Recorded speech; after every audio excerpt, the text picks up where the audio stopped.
Hi friends, మనం ఈరోజు crispy moong dal chips ఎలా చేయాలో చూద్దాం.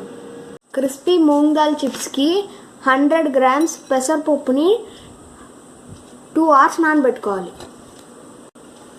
ఆ వాటర్ అన్నీ తీసేస్తే ఇలా ఉంటాయి. దీన్ని మిక్సీలోకి వేసుకొని పేస్ట్ లాగా చేసుకోండి. వాటర్ వేయకండి, మిక్సీకి వేసుకొని ఇలా పేస్ట్ లాగా చేసుకోండి. 100 గ్రామ్స్ పెసరపప్పు తీసుకున్నాం కదా, 100 గ్రామ్స్ మైదా తీసుకోండి. అందులో 1 spoon salt, 1/2 teaspoon turmeric powder, 1/2 teaspoon వాము, 3 స్పూన్స్ ఆయిల్, 1 స్పూన్ చిల్లీ వేసి బాగా కలుపుకోండి. చిల్లీ ఫ్లేక్స్ ఎలా చేయాలంటే 3 చిల్లీల్ని లైట్గా హీట్ చేసుకొని బరకగా మిక్సీలో వేసుకోండి. అంతే, చిల్లీ ఫ్లేక్స్ రెడీ అయినట్టే.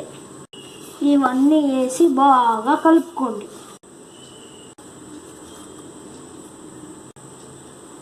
ఇలా ముద్దలా రావాలి. ఈ పెసరపప్పు పేస్ట్ వేసి బాగా కలుపుకోండి. చపాతీ ముద్దలాగా కలుపుకోండి. ఇలా ముద్దలా చేసుకోండి. 2-3 స్పూన్స్ మైదా వేసి కలుపుకోవచ్చు పైన. ఇలా ముద్ద తీసుకొని కొంచెం పిండి వేసుకొని చిన్నగా ఒత్తుకోండి.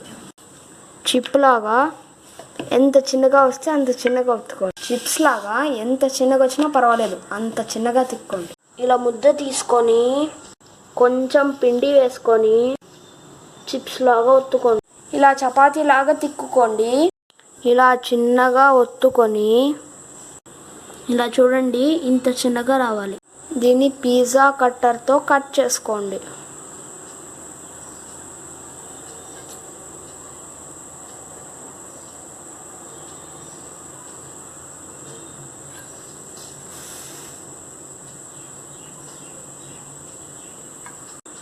ఇలా కట్ చేసుకొని ఫోర్క్తో హోల్స్ పెట్టుకోండి.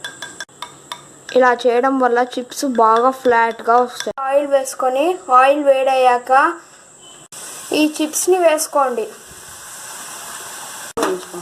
మీడియం ఫ్లేమ్ పైన గోల్డెన్ కలర్ వచ్చే వరకు వేయించుకోండి. చూడండి, మినప్పప్పు చిప్స్ లేదా మూంగ్ దాల్ చిప్స్ రెడీ అయ్యాయి. మీరు టమోటో సాస్తో తింటే చాలా బాగుంటుంది. మీరు కూడా ట్రై చేసి ఎలా ఉందో చెప్పండి. Thank you, bye.